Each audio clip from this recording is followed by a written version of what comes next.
কিন্তু এই সরকার ক্ষমতায় আসার পরে সবকিছু বেমালুম ভুলে গিয়ে জনগণের সাথে প্রতারণা করে গণভোটের রায় বাস্তবায়ন না করে এটিকে বাতিল করে দিয়ে যাওয়ার চক্রান্ত করছে।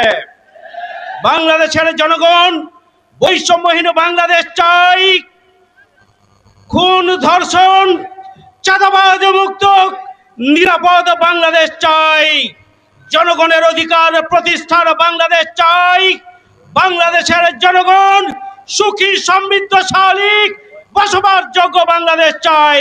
এই জন্য গণভোটের মাধ্যমে 70% মানুষ গণভোটের পক্ষে রায় দিয়ে সংস্কারকে নিশ্চিত করার জন্য তাদের বক্তব্য পরিষ্কার করেছিল। কিন্তু এই সরকার ক্ষমতায় আসার পরে সবকিছু বেমালুম ভুলে গিয়ে জনগণের সাথে প্রতারণা করে গণভোটের রায় বাস্তবায়ন না করে এটিকে বাতিল করেছে।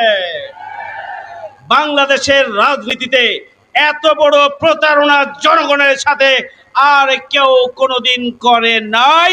এর খেসারত আগামী দিনে বিএনপিকে দিতে হবে। আসুন আমরা আমাদের যারা খুন করেছে, হত্যা করেছে, সেই সমস্ত খুনি হত্যাকারীদের বিচার নিশ্চিত করার জন্য আমাদের আন্দোলন অব্যাহত রাখি।